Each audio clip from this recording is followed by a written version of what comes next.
सत्संगत जी, प्यार से कहना धन निरंकार जी। तो ऐसे भाव हमारे मन में क्यों है? हम इस तरह उस व्यक्ति के अंदर, उसके दिल में ये परमात्मा जो बसा है, उसमें हम चोट क्यों पहुंचाते हैं? तो हम अगर यही बात रखें कि किसी ने अपनी, सबकी जो भी इम्पोर्टेंस है वो तो हर एक का कार्य, हर एक को यूनिक है। ये परमात्मा ने हर एक को बनाया है, हर एक की शक्ल अलग दूसरे से है। गुरु की साजी नवाजी प्यारी साध संगत जी, बड़े प्रेम से बोलना धन निरंकार जी। आओ महापुरुषों, दास कुछ शब्द बोलेगा, आशा है प्रमाण करें। महापुरुषों, दास से कोई भूल चूक से कोई शब्द गलत निकल जाए तो भाई बच्चा समझकर बख्श लेना। आओ महापुरुषों, बंदे में गर्भावधि का बन जाता शैतान है।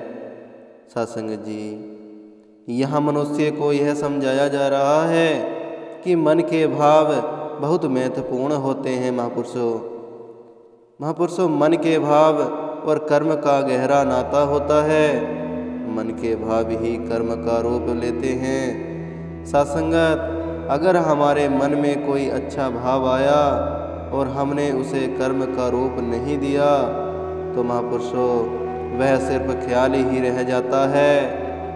महापुरुषों, इसके विपरीत अगर एक इंसान मन में गलत भाव ला रहा है तो सत्संगत वह कर्म ही गलत करेगा।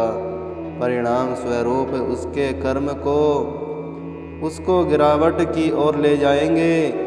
सत्संगत, बात सिर्फ सोच की है, मन की है। अगर हमने गलत काम से दूर रहना है तो महापुरुषों और अपने जीवन को एक खूबसूरत बनाना है, फूल की तरह महकाना है तो महापुरुषों हमें अपने ख्यालों में कोई दुर्भाव आने ही नहीं देना। क्योंकि सत्संगत, मन के ख्यालों के अनुरूप ही हमारे कर्म बन जाते हैं। ऐसे ही और आगे बताया है कि भाव अगर है नेकी वाला, मन सकता भगवान है। आओ महापुरुषों, यहाँ बुरे भावों के विपरीत यानी कि अच्छाई से भरे भावों का महत्वपूर्ण बताया गया है। सत्संगत वही इंसान जिसकी शैतान से तुलना की जाती है। सत्संगत, अगर उसके मन में आने के लिए और समाज के लिए अच्छाई के भाव आए हैं तो महापुरुषों वह अपने मन को एक सुंदर रूप दे सकें, जिससे इसके जीवन में मानवीय गुण भाव आ जाएं। तो सत्संगत जी, फिर उसकी तुलना भगवान के रूप से की जाती है। भाई कन्याओं जी का उदाहरण भी हमने सुना है सत्संगत, कि जो युद्ध क्षेत्र में पानी पिलाने की सेवा निभा रहे थे, बेहोश होकर या चोट खाकर गिरने वाले सैनिक चाहे किसी भी सेना के हों, लेकिन सत्संगत वे उन्हें सत्संगत जी वे उन्हें पानी पिलाने अपनी जिम्मेदारी समझते थे। क्योंकि सत्संगत जी उनके मन के भाव ही यही थे कि सभी अपने हैं। यह मन के भाव पर ही निर्भर करता है। सत्संगत, इंसान की तुलना भगवान से की जाए, शैतान से नहीं। एक तरफ तो मनुष्य होते हैं, अगर कर्म भी ऊंचे हैं तो सत्संगत जी उसको इतना ऊंचा भगवान वाला दर्जा दिया जाता है। वही दूसरी ओर मन के भाव जब दूसरों के चोट पहुंचाने वाले होते हैं सत्संगत, तो सत्संगत जी इंसान का रूप होते हुए भी वह शैतान ही कहलाता है। सत्संगत जी ऐसे ही और बताया है कि डाकू व डॉक्टर दोनों के हाथ में होता चाकू है। महापुरुषों,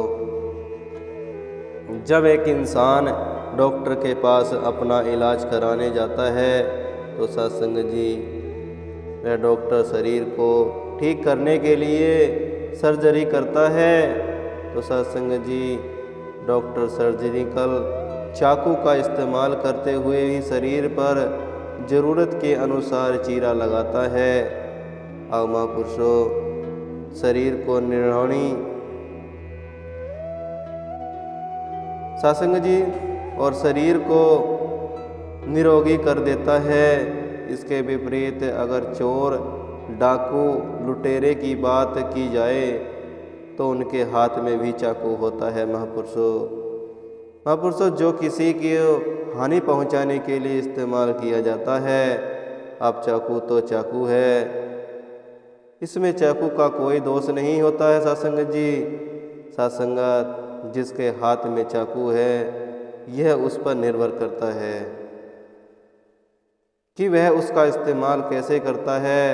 अगर हमारी नीयत ठीक है सत्संग जी, तो हमारे मन के भाव भी ऐसे होते हैं कि जो पदार्थ हमें प्राप्त हुए हैं, आओ सत्संग जी, उनका सदुपयोग यह मानते हुए हम करेंगे कि परमात्मा ने ही ये पदार्थ दिए हैं। सत्संग जी, सत्संगत परमात्मा का बहुत बहुत शुक्रिया।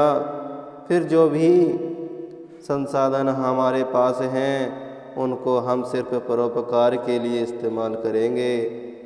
सत्संग जी, कुछ ऐसे ही और आगे बताया है कि डॉक्टर आखिर जीवन रक्षक, जीवन भक्षक डाकू है। आओ सत्संग जी, कहने का भाव यह है कि हमने उदाहरण में देखा कि डॉक्टर के ने चाकू से रक्षा की और दूसरी ओर डाकू प्रवृत्ति वाले इंसान उसी चाकू से नुकसान किया। जब हम कोई अच्छा कार्य करने चाहते हैं तो हम उस पर अपना ध्यान एकाग्र करके सत्संग जी यह चिंतन भी करते हैं कि उसको एक सुंदर रूप किस प्रकार दिया जा सकता है।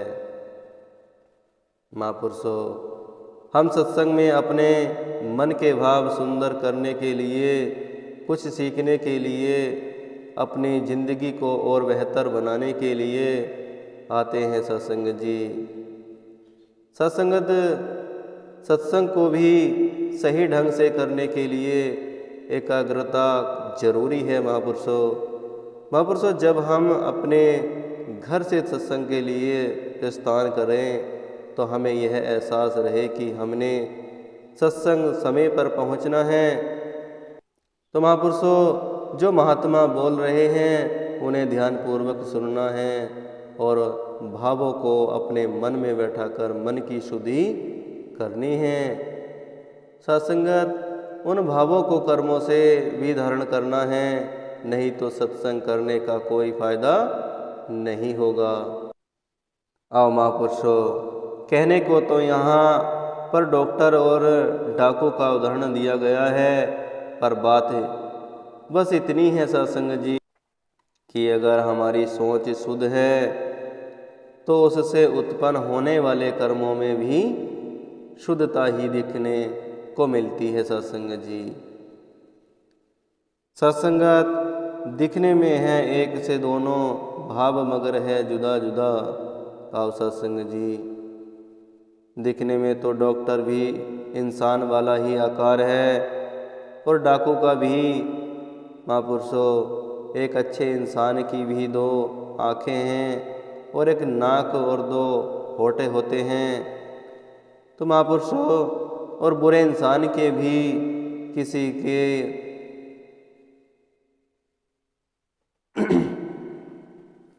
किसी को देखकर हम यह निर्णय नहीं कर सकते कि वह कैसा इंसान है।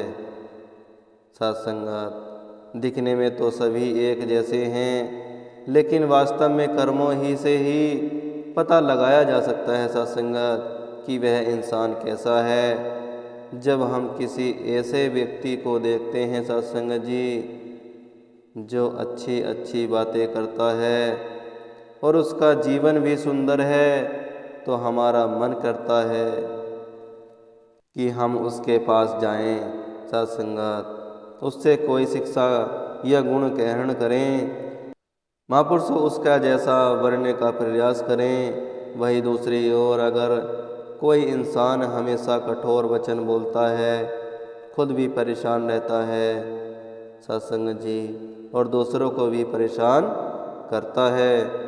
तो साथ संगत जी, हम उसे इंसान के पास जाना पसंद नहीं करते। इंसान तो इंसान ही है, वही 5 तत्व हर इंसान में मौजूद हैं सत्संगत जी। अब यह उस व्यक्ति पर निर्भर करता है सत्संगत जी कि वह अपनी सोच और चेतनता का किस प्रकार उपयोगिता करता है सत्संगत जी। आओ सत्संगत, यह हमारे हाथ में ही है कि हम जीवन को किस दिशा में ले जा सकते हैं सत्संगत जी। सत्संगत जी, दास के मुँह से कोई गलत शब्द निकल गया हो तो भाई बच्चा समझकर बख्श लेना, और कोई शब्द अच्छा लगा हो तो अपने जीवन में धारण कर लेना सत्संगत जी, जिससे यह जीवन का पार उतारा हो सके और इस सतगुरु के चरणों में बिताते हुए अपना जीवन चले जाएं। तो सत्संगत जी, बड़े प्यार और सत्कार से कहना, धन निरंकार जी।